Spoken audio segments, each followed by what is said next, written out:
अस्सलामुअलैकुम स्टूडेंट्स, हमारा टॉपिक है सिमेट्री। हम कर रहे हैं सीरियल नंबर 7, यूनिट नेम है ज्योमेट्री। बिस्मिल्लाहिर्रहमानिर्रहीम। सिमेट्री का मतलब होता है एक जैसा दिखना, यानी कि आइडेंटिकल दिखना। ठीक है, तो हमारे पास 2 टाइप्स की सिमेट्री जो है वो हम स्टडी करने वाले हैं। सबसे पहले हम स्टडी करेंगे रिफ्लेक्टिव सिमेट्री। रिफ्लेक्ट का मतलब होता है अपना, जैसे कि कभी आप मिरर यानी शीशे में अपने आप को देखते हो तो आप रिफ्लेक्ट करते हो, जिस तरह के आप दिखते हो वहाँ शीशे पर आपको वैसे ही आप नजर आते हो, यानी कि आप रिफ्लेक्ट करते हो।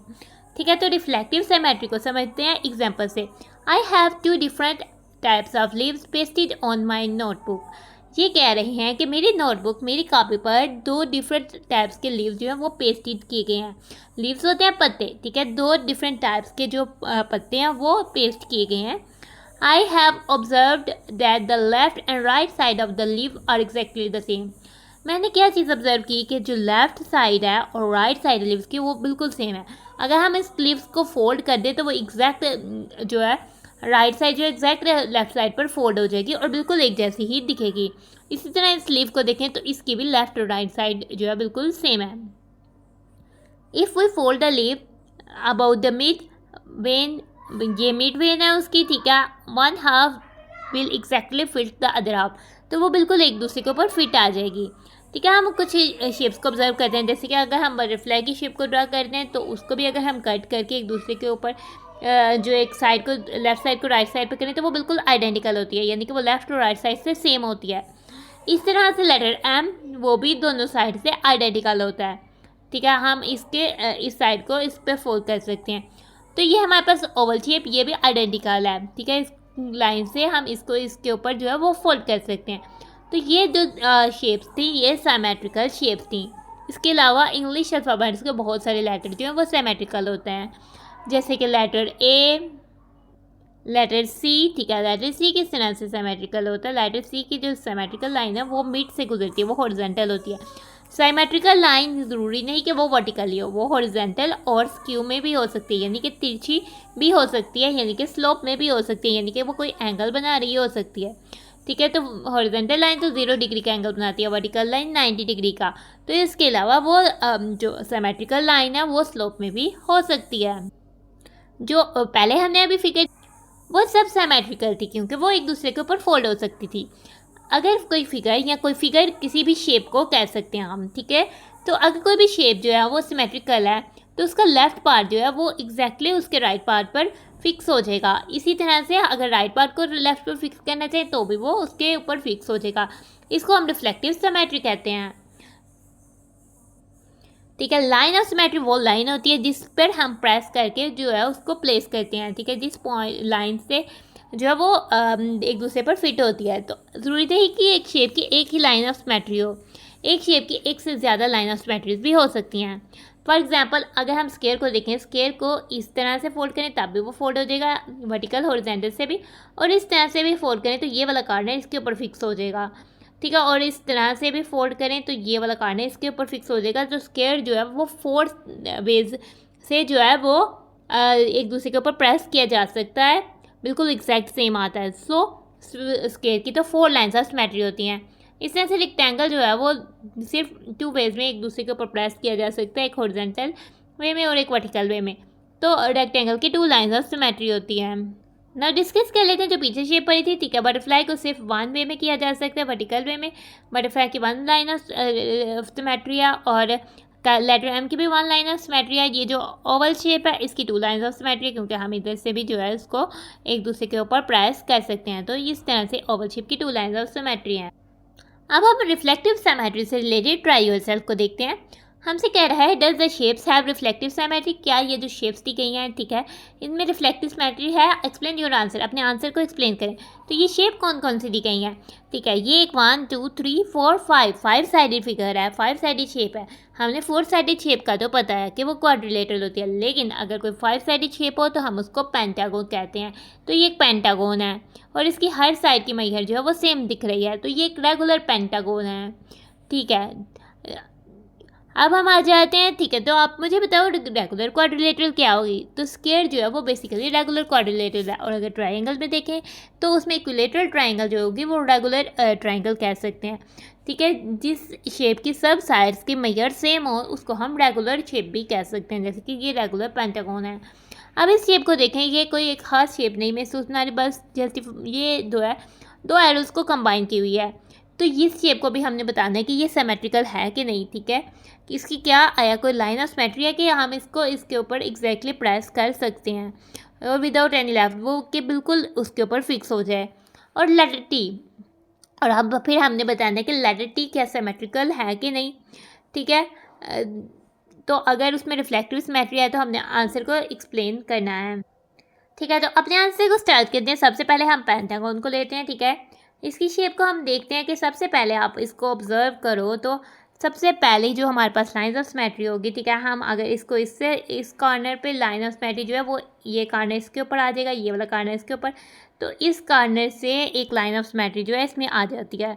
तो ये समय जो है ये इसमें रिफ्लेक्टिव सिमेट्री होगी, ये सिमेट्रिकल शेप है। इसके अलावा अगर हम इस कॉर्नर से इसको इधर तक ब्रेक करें तो भी हम देखते हैं कि ये वाला पॉइंट इसके ऊपर फिक्स हो जाएगा, ये वाला पॉइंट इसके ऊपर, इस तरह से ये भी एक लाइन ऑफ सिमेट्री होगी, ठीक है। इस तरह से अगर हम देखें इस पॉइंट पर भी हम एक दूसरे के ऊपर, ये वाला पॉइंट इस पर आ जाएगा, ये वाला इस पर, इस तरह से इस पॉइंट से भी रिफ्लेक्टिव सिमेट्री की लाइन आएगी, और इस पॉइंट से भी इस तरह से पेंटागन, रेगुलर पेंटागन की 5 रिफ्लेक्टिव सिमेट्री की लाइंस ऑफ सिमेट्री होती हैं। तो हम कहेंगे, तो हम बेसिकली कह देंगे कि इस हैज़ रिफ्लेक्टिव सिमेट्री। हमसे पूछा गया था कि does the shape have reflective symmetry, तो इस शेप की रिफ्लेक्टिव सिमेट्री है क्योंकि इसमें 5 लाइंस ऑफ सिमेट्री है। नेक्स्ट शेप पर आते हैं, ये जो हमारे पास एरो वाली बनी हुई है। नाउ इसको समझते हैं। अगर आपको इसकी समझ नहीं आ रही तो आपने क्या करना है, एक पीस ऑफ पेपर लेना है, उस पर ये शेप को ड्रा करना है एग्जैक्ट। तो आपने उसको देन इसको कट कर देना, देन आपने इसको फोल्ड करके दे ऑब्जर्व करते हैं इस फिनोमेना को। हमने एक पेपर या चार्ट पेपर पे इसको कट कर दिया, ठीक है। तो हमने देखा कि इस पॉइंट पर ये जो है एक दूसरे के ऊपर फोल्ड हो रही है, ठीक है। इस पॉइंट पर हमने थोड़ी लाइन को प्रेस किया तो ये बिल्कुल एग्जैक्ट एक दूसरे के ऊपर आ गया। तो आप भी इसको करके ऑब्जर्व कर सकते हो। तो इससे हमें पता लगा इस शेप की इधर एक लाइन ऑफ सिमेट्री है जो कि एक स्लोप में, जो कि 45 डिग्री का एंगल जो है वो बना रही है, ठीक है, बिल्कुल एग्जैक्ट स्लोप में। तो फिर हम इसको भी कहेंगे कि इस शेप की भी रिफ्लेक्टिव सिमेट्री है, ठीक है। अब हम लेटर टी पर आ जाते हैं। जब लेटर टी को देखते हैं तो लेटर टी में हमें यहाँ एक लाइन जो है वो नज़र आती है, ठीक है। ये इस लाइन से अगर हम लेटर टी को एक दूसरे के ऊपर प्रेस कर सकते हैं, तो आप लेटर टी को पेपर में कट करके भी एक दूसरे के ऊपर प्रेस करके चेक कर सकते हो। तो इस तरह से इसकी भी रिफ्लेक्टिव सिमेट्री होती है। तो ये हमारा ट्राई योरसेल्फ हो जाता है सॉल्व। अब हम एक अलग तरह की सिमेट्री को डिस्कस करने वाले हैं, वो है रोटेशनल सिमेट्री, ठीक है। वो रिफ्लेक्ट नहीं करती, वो रोटेट करने से हमें पता लगता है। ना उसको देखते हैं, ठीक है। अपार्ट फ्रॉम रिफ्लेक्टिव सिमेट्री, ठीक है, अगर हम रिफ्लेक्टिव सिमेट्री से दूर चले जाते हैं, there is another type of symmetry, एक और सिमेट्री की टाइप होती है which is called rotational symmetry. हम उसको रोटेशनल सिमेट्री कहते हैं, ठीक है। हम उसको एक समझते हैं इस एग्जांपल से, जैसे कि ये कलर्ड फ्लावर है, हमने इसके पेटल्स को कलर किया है। बेसिकली समझे हम कि ये शेप सेम है, ठीक है। ये कितनी दफ़ा अपनी असली शक्ल पर आती है, जबकि ये कंप्लीट 360 डिग्री का राउंड कंप्लीट कर लेती है, क्योंकि इसके 4 कॉर्नर्स हैं, ठीक है। तो ये 90 डिग्री के पर रोटेट करने से जो है ये वाला, जैसे कि हमारे पास ग्रीन पेटल है, वो इधर मूव कर जाएगा, तो सेम ये अपनी असली हालत में आ जाएगी। फिर 90 डिग्री मूव करेंगे तो ये हमारे पास ग्रीन पेटल जो है वो पिंक वाली की जगह चल जाएगा, और सब पेटल इस तरह से 1 पेटल मूव कर जाएंगे। इस तरह से ये फिर अपनी असली शेप में आ जाएगी। फिर इस तरह से ये 90 डिग्री मूव करेंगे, ये आ जाएगा। फिर हम 90 डिग्री मूव करेंगे तो ये अपनी बिल्कुल एग्जैक्ट सिचुएशन में आ जाएगी। तो हमने कितनी दफ़ा 1 2 3, ठीक है, अपनी असली हालत पे आने तक वो 1 2 3 4 टाइम मूव किया है। तो इसकी रोटेशनल सिमेट्री का ऑर्डर ऑफ क्या हो जाएगा, ऑर्डर ऑफ रोटेशनल सिमेट्री वो होता है कि जिस हालत में वो पहले थी उस हालत में दोबारा पहुंचने तक वो कितनी दफ़ा अपनी ही सेम शेप में आई है। तो ये सेम अपनी ही शेप में आई है, तो इसलिए इसका ऑर्डर ऑफ रोटेशनल सिमेट्री हो जाएगा 4। तो ठीक है, तो जो शेप, एक और बात, अगर हम एक शेप को लेकर चलते हैं और जब उसको कंप्लीट राउंड कंप्लीट करवाते हैं और वो कोई दफ़ा भी जो है अपनी असली शेप में नहीं आती, देन हम उस शेप को कहेंगे कि it has no rotational symmetry. तो उसकी कोई रोटेशनल सिमेट्री नहीं होती, और एटलीस्ट अगर किसी की रोटेशनल सिमेट्री है तो एटलीस्ट उसका ऑर्डर 2 होगा, ठीक है, ऑर्डर 1 नहीं होता। अब हम आ जाते हैं इसकी इफेक्ट की तरफ। इसकी इफेक्ट में हमें बता रहा है the number of times a shape look exactly the same is called the order of its rotational symmetry. जितने टाइम्स जो शेप है वो बिल्कुल एग्जैक्ट अपनी ही शेप की तरह दिखती है एक राउंड कंप्लीट करने तक, तो उस नंबर को हम कहते हैं कि वो जो है ऑर्डर ऑफ रोटेशनल सिमेट्री है। The center of the shape is called centre of rotation. जिस पॉइंट के अराउंड वो मूव करती है, जैसे कि इसमें ये सेंटर था, इस पॉइंट के मूव वो अराउंड करी है, तो उसका जो है सेंटर ऑफ रोटेशन होता है। ठीक है, हमें रोटेशनल सिमेट्री में हमेशा जो ऑब्जेक्ट होता है वो एक पॉइंट के मूव अराउंड करता है, वो अपनी जगह चेंज नहीं करता, वो बस मूव करता है। ठीक है, the center of the shape is called the center of rotation और a figure which have rotational symmetry if it is rotated about its center point and look exactly the same at least 2 times during the full rotation। ठीक है, कोई भी shape या figure उसकी rotational symmetry तब ही होगी जबकि वो राउंड को कंप्लीट करने तक कम से कम 2 दफ़ा अपनी असली हालत पर आए, अपने बिल्कुल वैसे ही शेप लगे जैसे कि वो पहले थी, तो ही उसका रोटेशनल सिमेट्री होगी ना। अब हम ऑब्जर्व करते हैं जो नीचे दी गई हुई शेप है उसको। ठीक है, ये हमारे पास एक शेप है। ठीक है, हमारे पास एक रोम्बस टाइप की शेप है। ठीक है, अब हमने इसको कलर्ड पार्ट कर लिया ताकि हम जब इसको मूव करें तो हम इसको इजीली समझ सकें। ठीक है, ये हॉरिजॉन्टल वे में हमने एक 90 डिग्री मूव किया है तो ये इस तरह से आ गई, ये अपनी असली हालत में नहीं आई, असली शेप में नहीं है क्योंकि वो इस तरह से, और ये फिर हमने 90 डिग्री मूव किया तो ये इस तरह से ग्रीन कलर इधर चला गया और पिंक कलर जो है वो फिर इधर आ गया, तो इस तरह से आ गया। अब ये सेम अपनी जैसी शेप बन गया। फिर हमने 90 डिग्री मूव किया तो ये वाला जो पिंक कलर है वो ऊपर चला गया और ये ग्रीन नीचे, और फिर हमने 90 डिग्री मूव किया तो पिंक कलर इधर चला गया, तो ये बिल्कुल अब अपनी एग्जैक्ट में आ गया क्योंकि पिंक कलर में आ गया, ग्रीन कलर में। लेकिन जब हमने कंप्लीट राउंड किया तो वो 1 2 टाइम्स जो है वो अपने ही शेप जैसी शेप में आई है, तो इस शेप का ऑर्डर ऑफ रोटेशनल सिमेट्री जो है वो 2 होगा। ठीक है, अगर अब हम इस शेप पर देखें, ठीक है, ये एक एरो की शेप हमें जो है वो नज़र आ रही है। ठीक है, जब हम इसको रोटेट करते हैं, ठीक है, इसके भी हम लेट्स सपोज 4 कॉर्नर के हिसाब से ही करते हैं क्योंकि ये हमारे पास इस हिसाब से ही करते हैं। ठीक है, 90 डिग्री मूव किया तो ये इस तरह से, 90 डिग्री मूव किया इस तरह से, अभी भी अपनी एग्जैक्ट शेप में नहीं आई क्योंकि एरो का डायरेक्शन अपवर्ड है और ये इधर डाउनवर्ड आ रही है। फिर हमने 90 डिग्री मूव किया तो वो एरो की डायरेक्शन जो है वो लेफ्ट साइड पर हो जाती है। फिर हमने 90 डिग्री मूव किया तो एरो की डायरेक्शन जाके अपवर्ड हुई है। कंप्लीट राउंड करने तक 360 डिग्री ये मूव कर गई है, तब जाकर वो अपनी एग्जैक्ट अपनी वही शेप में आई है। सो इस शेप का कोई इस शेप की कोई रोटेशनल सिमेट्री नहीं है, सो इसका कोई ऑर्डर ऑफ रोटेशनल सिमेट्री नहीं होगा। अब हम इस ट्राई योर सेल्फ पर आ जाते हैं। ट्राई योर सेल्फ की स्टेटमेंट है do these shapes have rotational symmetry, explain your answer. ठीक है, क्या इन शेप्स की जो है वो रोटेशनल सिमेट्री, आपने आंसर को एक्सप्लेन करना है। ठीक है, इसको हम एक्स शेप भी कह सकते हैं। ठीक है, जो फील्ड एक्स शेप है और कवर्ड है, और ये वाले हमारे पास जो शेप है ये हमारे पास ये 2 लाइन साइड्स पैरेलल है और ये क्वाड्रिलेटरल है, और ये 2 साइड्स नॉट पैरेलल है लेकिन इनके मेयर जो है वो सेम लग रहे हैं, तो ये आई मे बी आइसोसलीस ट्रेपेजियम है।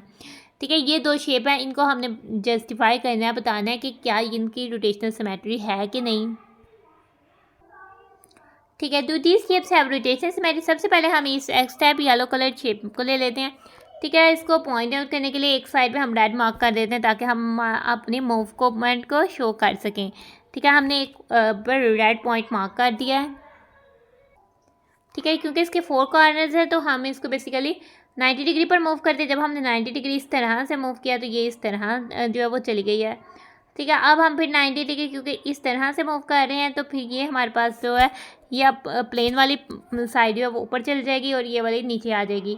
जब तक कि हमारा पॉइंट दोबारा ऊपर तक नहीं आता तब तक हम मूव करेंगे। वैसे भी 90 डिग्री मूव कर रहे हैं तो हमने 4 टाइम्स 90 डिग्री मूव करना है, 1 2 3 टाइम 90 डिग्री मूव करते हैं तो अब ये हमारा पॉइंट जो है वो इधर चले जाएगा। अब फिर हम 90 डिग्री मूव करते हैं तो ये हमारा जो पॉइंट है ये ऊपर की तरफ हो जाएगा। अब ये सेम अपनी एग्जैक्ट शेप में आ गया।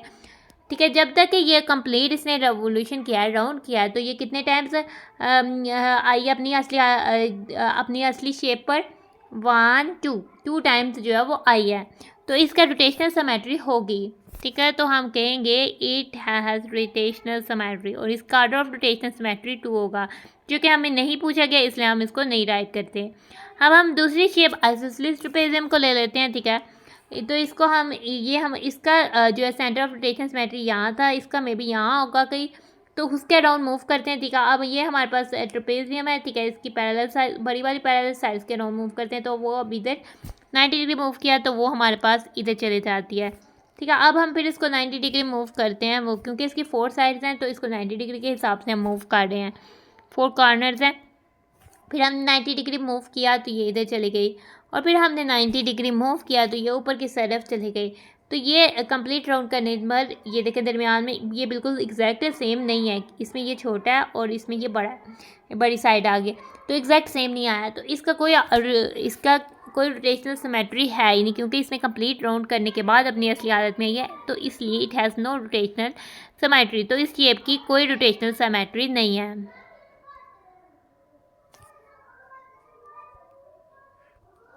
अब चलते हैं हम अपने ट्राइड पे हमारे स्टेटमेंट है colour the given boxes in such a way that the shape become symmetrical along the horizontal and vertical lines, ठीक है। हमने इन बॉक्सेस को इस तरह से कलर करना है कि जो कोई भी जो शेप बनाएंगे वो और आइडेंटिकल हो हॉरिजॉन्टल और वर्टिकल लाइंस भी, यानी कि हमने जो बॉक्सेस इधर कलर करने हैं सेम इस तरह से हमने जो है वो कोई पैटर्न इस तरह से बनाना है।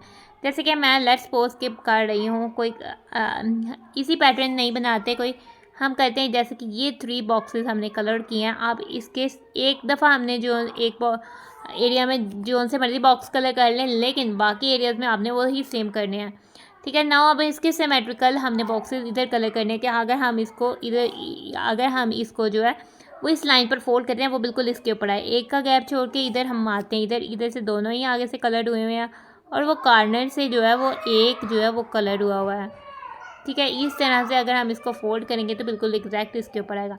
अब हम इसको नीचे चलते हैं, ठीक है। जब नीचे चलेंगे तो ये 2 छोड़े, ये 2, तो ये वाले 2 और ये 3, ठीक है। तो ये हमारे पास जब हम इसको एग्जैक्ट वर्टिकली जो है हॉरिजॉन्टली अगर हम फोल्ड करते हैं तो एग्जैक्टली सेम इसके ऊपर आएगा। और इधर से भी हम जाते हैं तो इस शेप को कलर करते हैं, तो फिर ये 2 और ये नीचे वाला जो है वो हमारे पास बनता है। इस तरह से आप कोई भी कलर कर सकते हैं, ज़रूरी नहीं कि आप सेम यही करें, आप कोई ईजी भी ले सकते हो, कोई और टफ भी ले सकते हो, ठीक है। आप हाली मिड वाले बॉक्सेस को कलर भी करके बता सकते हो, यानी कि आप हाली इधर कलर करो तो अब भी आपका एग्जैक्ट जो है वो सेम होगा, या फिर आप इन 3 बॉक्सेस को कलर करो और इधर से इन 3 बॉक्सेस को, इधर से इन 3 और इस 3, ये भी आपका सही हो जाएगा। इसके अलावा आप इन 3 और इन 3 और इन 3 और इन 3 को कलर करके बताओ, तब भी आपका जो है वो सही हो जाएगा, ठीक है। तो हमारा ट्राइट हो जाता है सॉल्व, हमारा टॉपिक ख़त्म हो जाता है ख़त्म। तो हम अब अपनी वीडियो को कर रहे हैं and. Thanks for watching and stay blessed. अल्लाह हाफिज़।